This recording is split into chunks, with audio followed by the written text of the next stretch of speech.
Hello, thank you so much for joining us today. My name is Wendy Fracchia, and we are Morris Murdock Escorted Tours. We are the Escorted Tour division of Morris Columbus Travel, based out of Salt Lake City, Utah.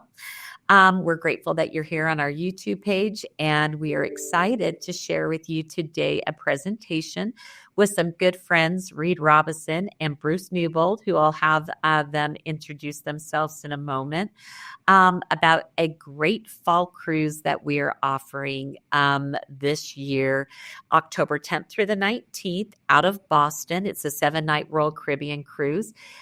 We call this the Taste of Boston and a Fall Foliage cruise for a very specific reason. And you'll see that Reid and Bruce are going to go through this itinerary with you. But as an escorted tour or cruise tour, that means that the product we're offering you is actually more than just the 7-night cruise. We include the pre-tour of Boston because anybody who's gone on a cruise and had a delayed flight, I think you know the tension that is involved with arriving the day of a cruise. So we want to make this worth your time and give you a wonderful experience. Morris Murdock Escorted Tours has actually been in business for over 65 years. We know how to do these products, and we're just, again, very excited to have Reid and Bruce with us today and talking about this great cruise. So, Reid and Bruce, I don't know who wants to go first, but I would love to hear maybe a little bit of introduction on yourself and maybe your relationship together and why you guys are hosting this cruise together. Okay.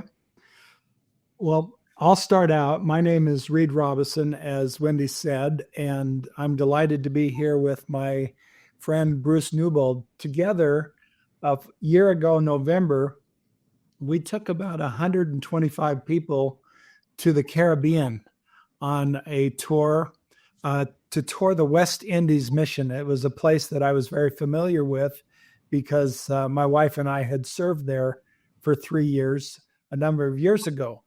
And so Bruce and I put together a trip where it was kind of like an education week at sea. On the at sea days, of which there were 4, we would take turns providing lectures and leading discussions for the people on the tour. Now, my background is I've taught at BYU for about 22 years. I led an organization called Alumni Tours. I took several people to the Caribbean, to Alaska, and to church history sites throughout the United States. And I'm anxious for you to meet Bruce. I've known of Bruce when I was teaching at BYU in the organizational behavior and leadership classes.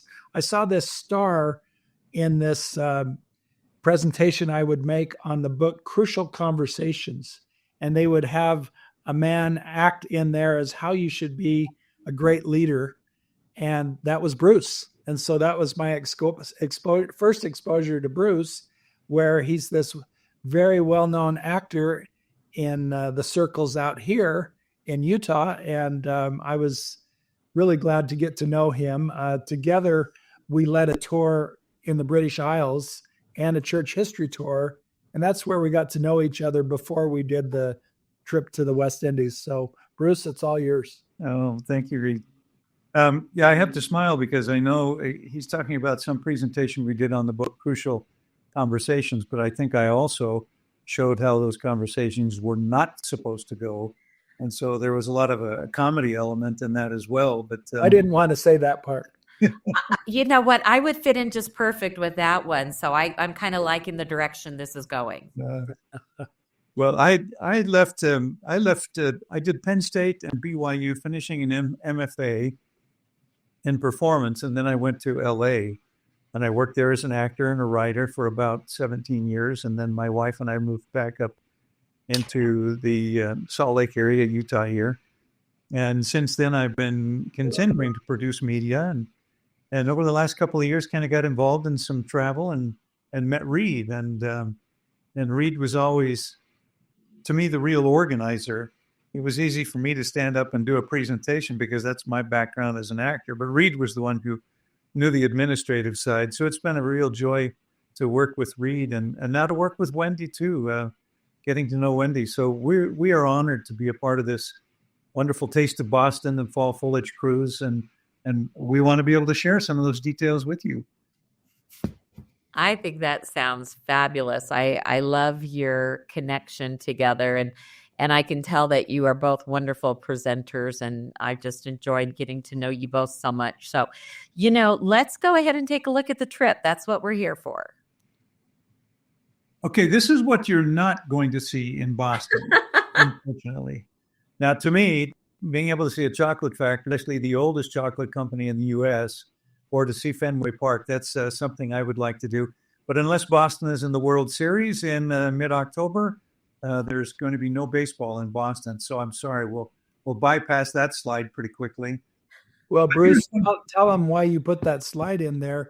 Bruce is an avid fan of baseball, and he's even written a book on it. And this book is very popular. We gave it out on the cruise. Well, Bruce gave it out on the cruise we did together, and these people are begging for more. I was going to say, I hear a city without that. I think there's a baseball trip in your future, Bruce. We're going to have to work on that. That sounds fun. I have to give them away because nobody buys them. Writing a book is really easy. Getting to people to read them is a whole different thing. But yes, I'm a big baseball fan. So when I saw a chance to be at Fenway, I looked at the dates and I thought, oh, unless they're in the World Series, there will be no baseball in Boston. But well, let me jump into this because the first day when we're in Boston, one of the highlights of that morning will be the Boston Freedom Trail, which covers a part of what Paul Revere did back in Revolutionary War days.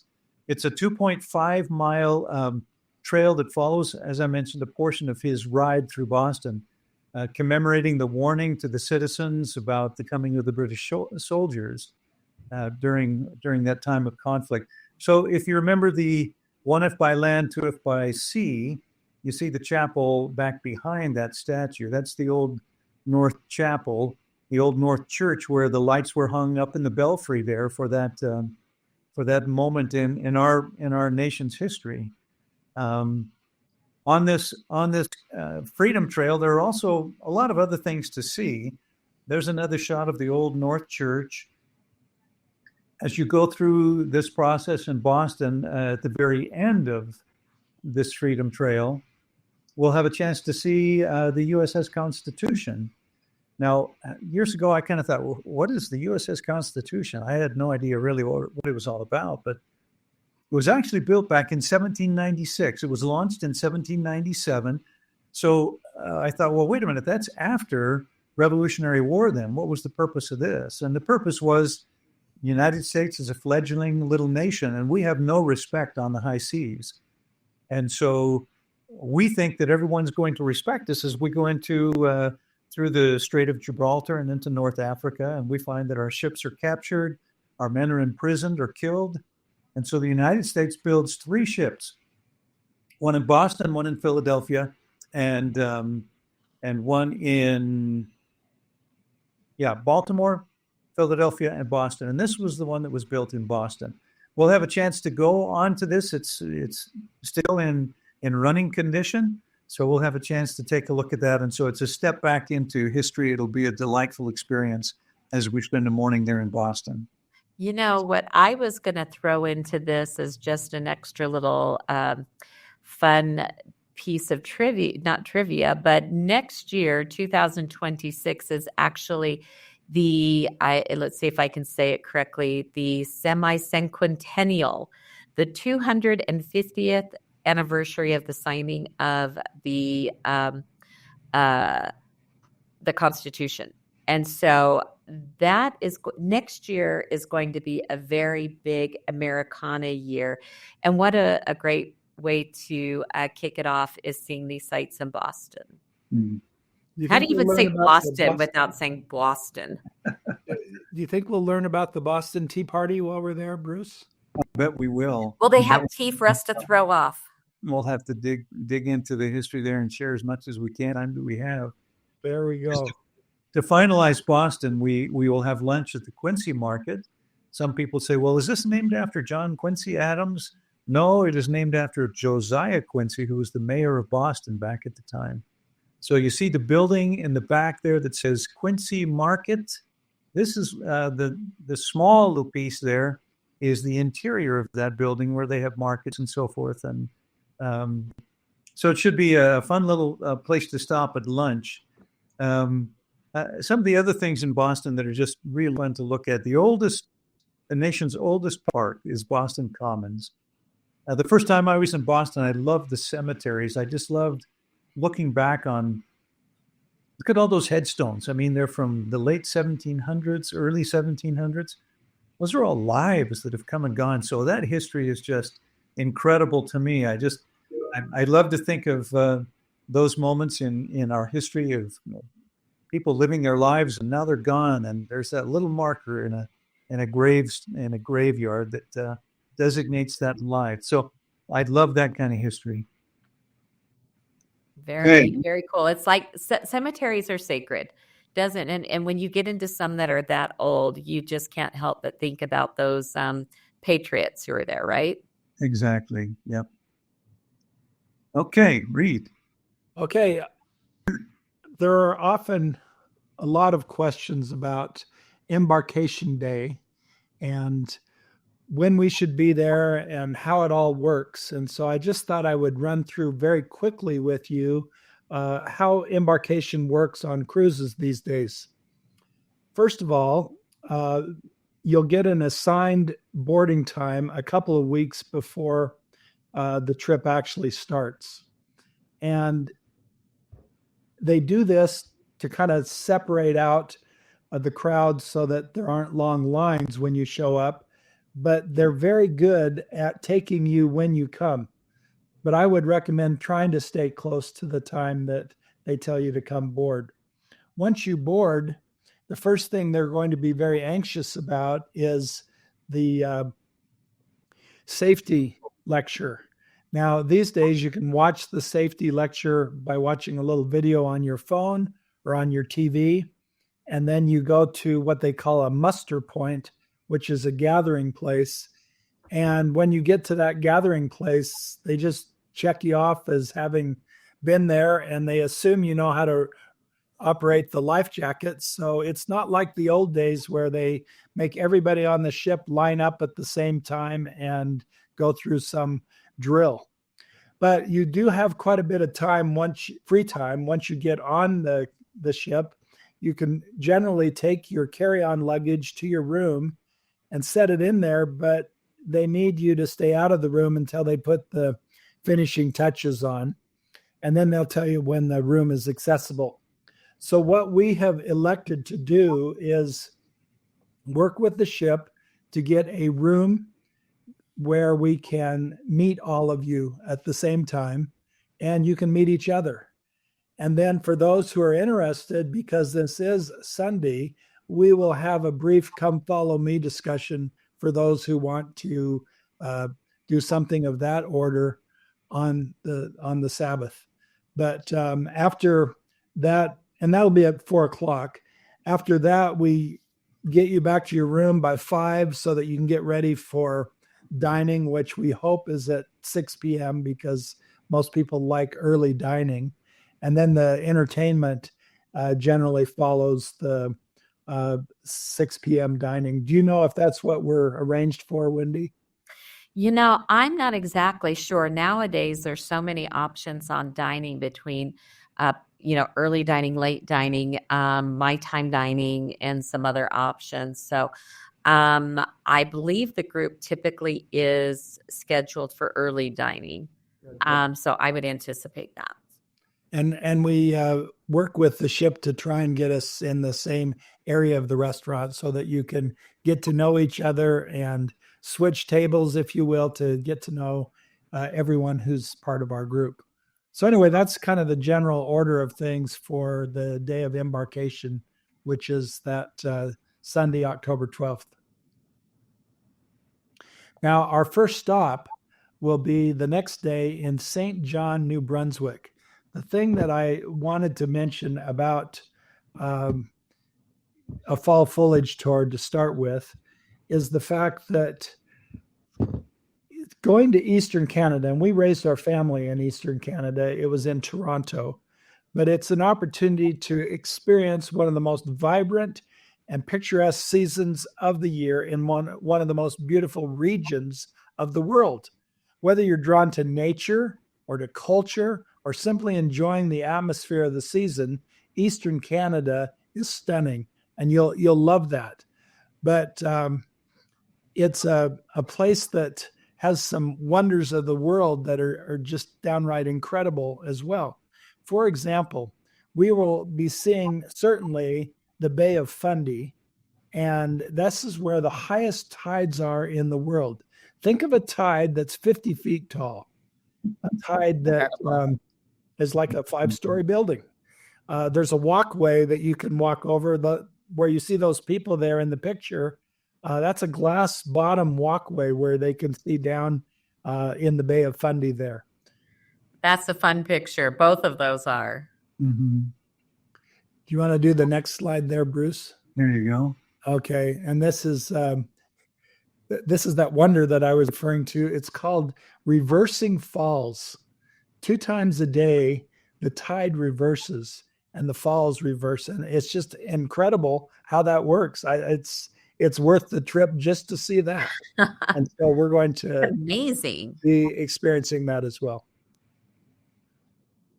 Now, one thing to not miss when you go to New Brunswick is the oldest farmers market continuous farmers market in North America.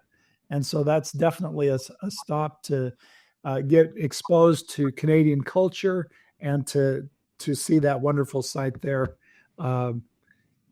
in St. John's. St. John's, by the way, was named after the Apostle John, and it has quite a bit of history with the origins of the country. We'll also find that out in our other stop in Nova Scotia that I'll be talking about in a few minutes. Cool.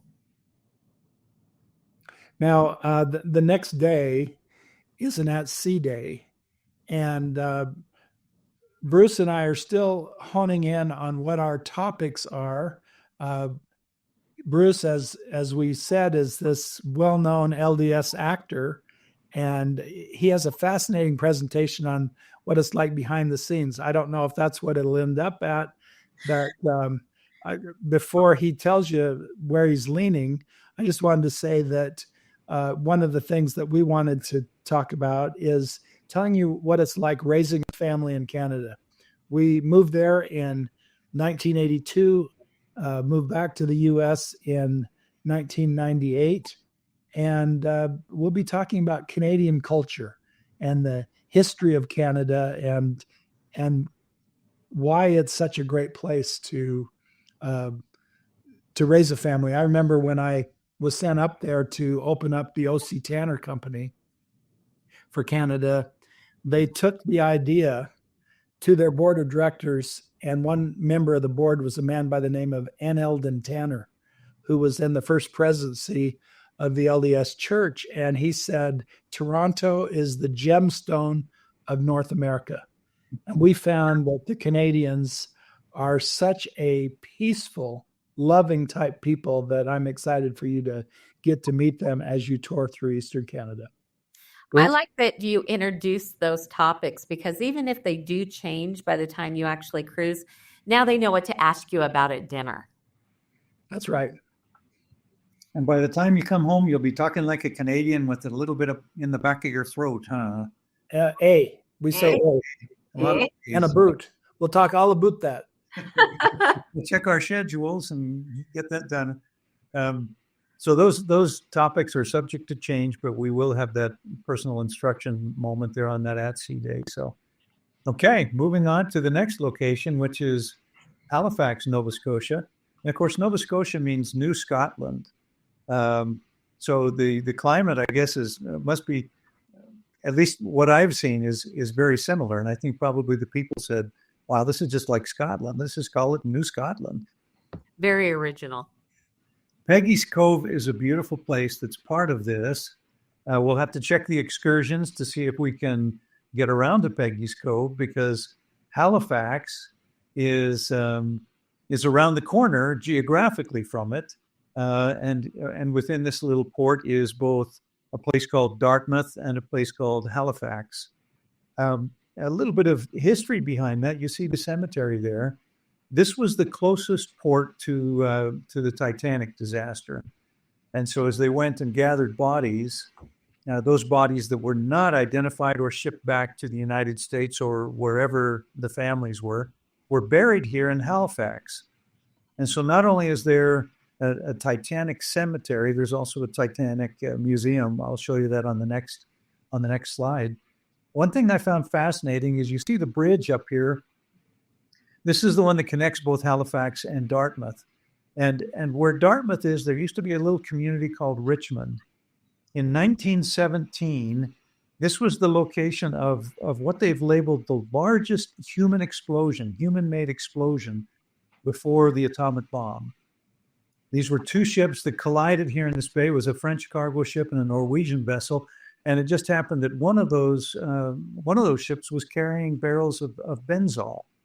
And when the ships collided, one of those barrels began to open and the gases escaped. A spark then ignited it. And within 20 minutes, you had both of those ships, one carrying explosives, completely exploded, killing 2,000 people in this little place called Richmond, destroying the whole city and wounding or injuring another 9,000 more. Down the coast was a little settlement by the Micmac Indians that was completely wiped out by the tidal wave, by the tsunami that was created from this explosion. So anyway, that's two kind of downers from Halifax. On that note. But to me, I just find the history just fascinating, that this is where these people have settled. The British built a fort up on the top of the mountain there called Citadel. Now, at the time when we had the French and the British conflict in the late 1700s, this was a British fort. And at the time, they say that it was anywhere from 15 to 30 feet higher than what it was now. There have been 4 forts that have been built over the top of this one. So the one we see here in this photo is the last of the 4. But it's a beautiful place to see a great view of the wonderful valley and port below it. Halifax is also known for 100 protected wildlife islands, just gorgeous, as well as an old lighthouse that was built in the 1750s, and it's still functioning. It's called the Sambro Lighthouse. So we'll see some of those things as we venture past Halifax. Reid? Okay, the next day we'll be in Sydney, Nova Scotia. Now, this is the home of, as you can read here, the world's largest fiddle. It stands 61.5 feet tall and was built as a tribute to the region's strong musical tradition. It's a popular symbol of Cape Breton's vibrant culture. It sits on the waterfront. It overlooks Sydney and is, a site we definitely won't miss. It's the icon of music and tourism. And you'll find that there's a great cultural connection between Cape Breton and also the Celtics and the history there. So it's more than just a statue. It's a tribute to music. Now, the famous 185-mile Cabot Trail is extremely well known. It's one of the most beautiful trails that you could find in the world. We'll be most assuredly passing it in the cruise ship, as well as hopefully one of the excursions will show us a part of it, but it's on Cape Breton Island. Do you have anything to say about that, Wendy? No, I don't know that I've ever heard of that one before, so that made me a little surprised. It looks beautiful. Well, and you can see with the next slide here of the fall colors there, it's just absolutely stunning. The example of the very reason we're doing this fall foliage tour. I was just going to say that this is why you're going right there. Right there. Yes. Okay, now one other thing to bring up here, and I said earlier that I would mention the impact of the Revolution on Canada. After the Revolutionary War, which was 1775 to 1783, many of the Loyalists were displaced. There were 40,000 Loyalists who fled to different places in the British Empire, and 10,000 of them settled in Nova Scotia. And you can see their influence today in these dramatic steeples on the churches there, and also in the architecture of the buildings in the area. So it's a great place to visit. It was founded in 1785, and there's not too many places we can go today in North America that have roots going back to 1785. Boston, where we started out, of course, does, but this carries on that tradition. I love that. You don't hear a whole lot about what happened to the Loyalists. It's always all about the winners, right? Yeah. Well, I have a funny sidebar to that. When I show people my resume, they'll look at my resume and they'll say, "Oh, you worked at the White House." Now, that was a summer job in 1975 where I was on the clemency board organizing for the lawyers the 20,000 draft dodgers that ran away to Canada. Oh, wow. Instead of go to the Vietnam War. And so you can see that Canada has been kind of this refuge for people running from whatever the problem is in the U.S., but the Loyalist is one of them. Uh-huh. Now, we are going to have another At Sea Day where we're going to be able to, again, meet with you for a couple hours at least. And as you can see with Bruce's themes there, he's still honing in on what that theme will be. Or like Wendy says, this is a great thing to ask him about at dinner. And I'll be getting into the history of Canada along with my wife in showing the impact Canada has had on the U.S. Now, I know that there's a current president who wants to make it the 51st state, but we'll be looking more at the history. Okay. Yep, you can see that, the little asterisk by my topics. We'll kind of see what we can explore a few different things. I figure people are saying Christmas, what? It's October, but it's the middle of October, and by the time you get back, we're into November, and this We're weeks away. Yeah. Decorations come up as soon as we get home. That's right. So Yeah, absolutely. I don't even know if they wait till Halloween's over anymore. Yeah.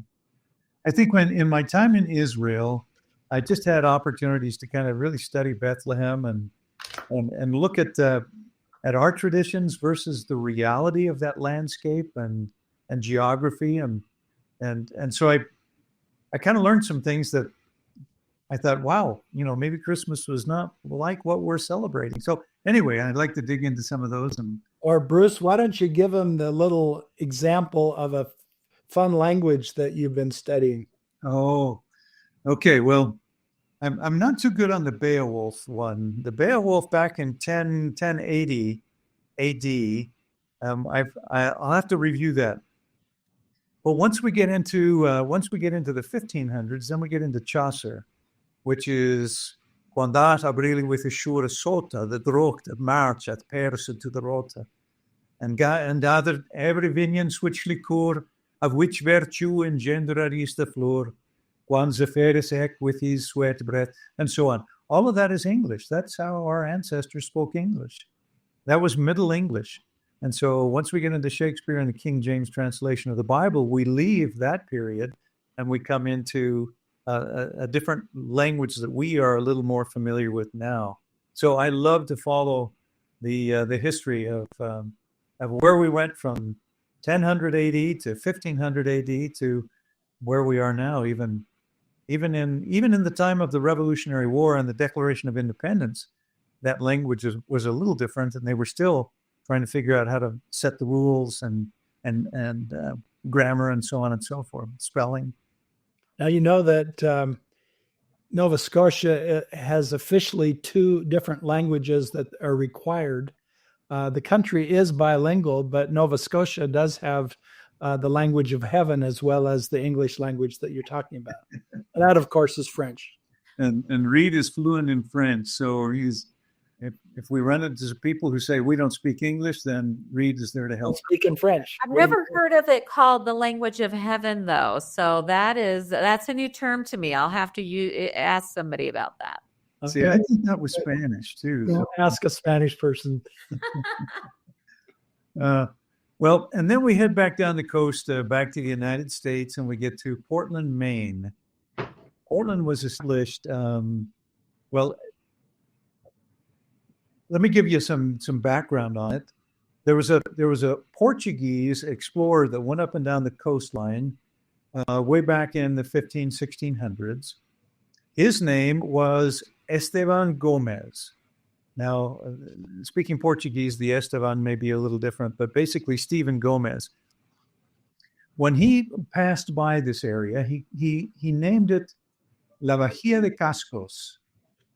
Casco Bay is named after that original mapping of this shoreline, and the reason that it was called that was because he thought it looked like a bay of helmets.